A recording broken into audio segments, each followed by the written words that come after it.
Welcome back to MBBS Council. In this video, we are going to see the last year's MBBS state quota cutoff for open category in Telangana State government colleges.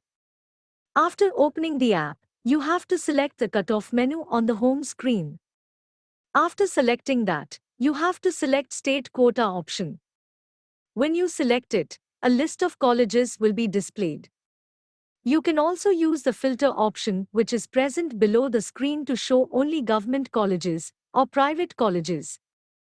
After selecting that, we can choose any of the names to know the cutoff details. In this video, I'm selecting Government Medical College Nalgonda.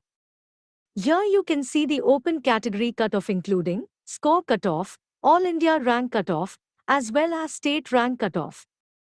If you belong to a particular category reservation, you can also see them also with community rank cutoff too. Here SQ stands for state quota. OC stands for open category. And the number 2 denotes round 2. For open category the last year NEET score cutoff was 510. So this year, if your NEET score is above 510, you may have a chance of getting a government seat in government college itself.